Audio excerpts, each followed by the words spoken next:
I shot a portrait in near total darkness. Perfect conditions to shoot a portrait. Not so much. Let me show you how I got the shot. Okay, that's better. A lot better.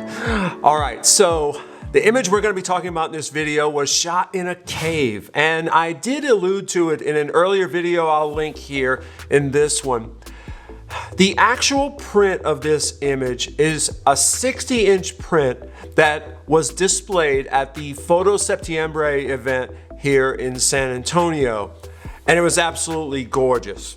Just so you can see what we're talking about here, I'm going to show you some iPhone video of this cave that my wife shot while we were photographing the session. This cave was huge and it was dark. In fact, the guides love to play with people who go down in the caves. They say, okay, now stand still, and they turn out the lights. And for most people, it's like that's the first time they've ever experienced total darkness. Your eyes cannot adjust. Hey, this is the perfect place for a portrait, right? There is some light. They have some ambient lights here and they turn them on, but even with these lights on, it's really dark. So the first thing about this session is because this cave was large and so dark, I decided to rent a lens. I rented the Canon 24mm f1.4L lens. This is a gorgeous lens.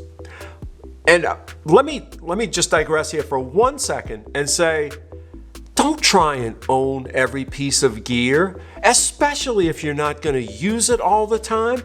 This is a gorgeous lens, but I just wouldn't use it this often. This is a special occasion lens, so I rented it. I highly recommend that strategy to you. It'll save you a lot of money and it'll let you use the good stuff sometimes that you don't even own. And man, it's nice. Without this lens, this would have been a very difficult session. So the first thing, it's an f1.4 lens that I shoot at f1.4. Heck no! This gorgeous cave, the background would have been total mush if I had shot this at f1.4. Yeah, the lighting challenge would have been easier, but what's the point if it's all gooey bokeh behind the subject? No, I didn't shoot it at 1.4 at all. So what f-stop did I shoot? I shot at f5.6. What I did was I positioned the subject up, I think of maybe about 15 feet from the cave wall at the closest point, shooting very wide, 24 millimeters. So you know, f5.6, 24 millimeters. Remember your lens math. You still got a decent amount of depth of field because you're shooting so wide at 5.6. So it's a balance. And the cave looked good enough, but not tack sharp, which you don't want because it is a portrait, even though it's in this gorgeous cave. You don't want the background competing with the subject in sharpness. Even with this fast lens, I still had to shoot at ISO 6000. Now, I have an EOS R. It has a 30 megapixel sensor and it can handle ISO 6000 pretty well. But how many of you have made a 60-inch print from an ISO 6000 exposure? I hadn't done it before, so we were pushing it. And this entire project I'm working on is about pushing it. I'm pushing myself photographically to try and accomplish some things I don't normally do. Okay, now even at ISO 6000, the ambient light exposure was still 2 stops down. And it's a portrait, so the most important exposure is the subject and the subject's face. So for that, I used the AD200 Pro, which you've heard me talk about in many videos. It's my trusty flash. It's only 200 watt seconds, but at ISO 6000, I could barely bring the power down enough to make it work. Now, let me say something here. I've got that flash and my camera equipment and the stands to put it on. The only gear I could bring to this session was the gear I could carry on my back because we were 8 slippery stories below ground on a very narrow stairway, and I was not going to bring gear, or I was not going to bring more gear than I could take on my back in one trip. I wasn't making multiple trips up and down these stairs. And so I brought that flash, and I also brought a speed light, the 685 Godox.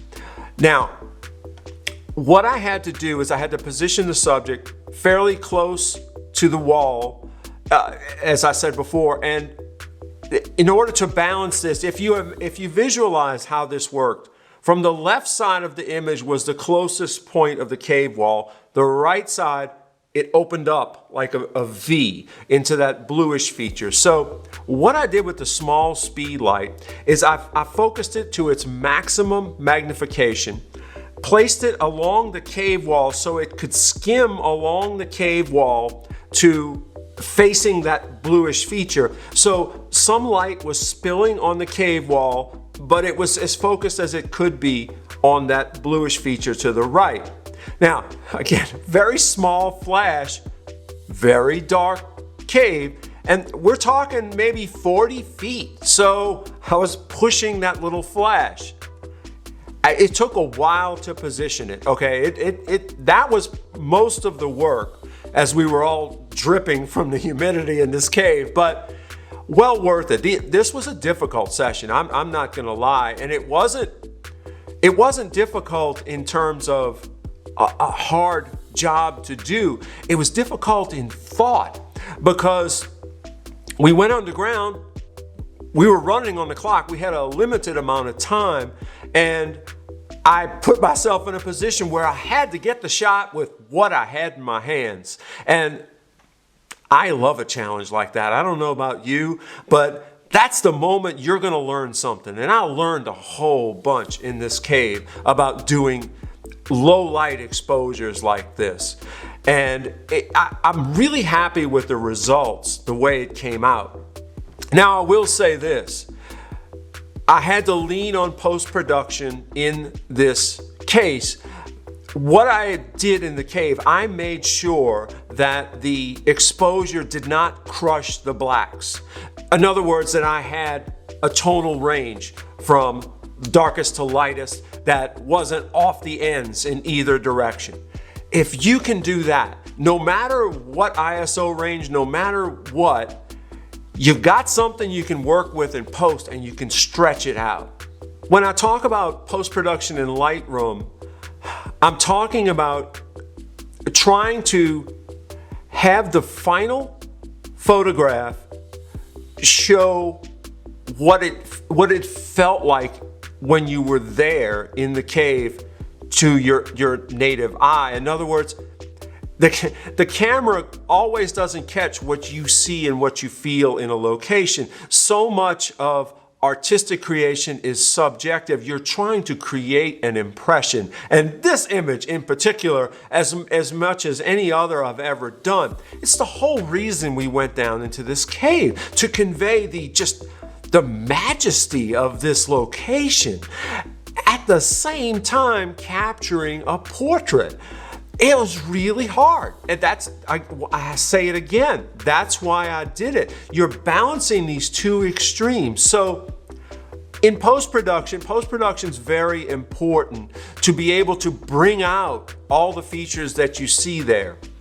Now let me say this, the exposure relationships between the background, subject, and all that is established in the camera. I do not change that in post. I will enhance colors and things like that to bring it out. But if the relationship between the background exposure and the subject is wrong in the camera, the shot's blown. And if you change that relationship in post, for me, in my opinion, that's not photography anymore, it's graphic art. Yeah, it can be really artistic, but it's not done in the camera. The tonal relationships are done in camera. That's photography to me, my opinion.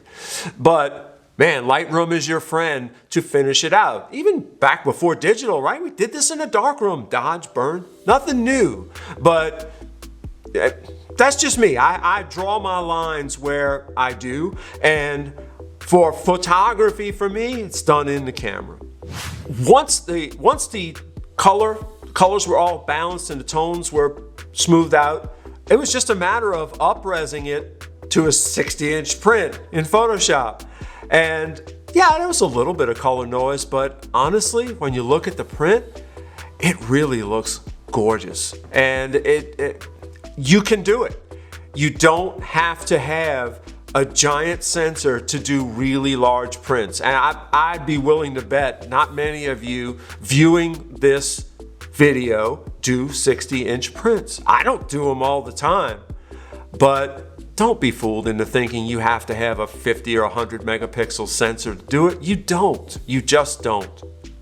This has been the first of what I hope to be a series of videos on how I got the shot. I love doing this. It's a lot of fun. I'd love to hear your comments on what you think about this video. If you have any questions or anything like that, or any other images you've seen me shoot that you'd like to have a video like this on. I have a couple of more I'm planning to do. Thanks so much for watching. Until the next video, cheers.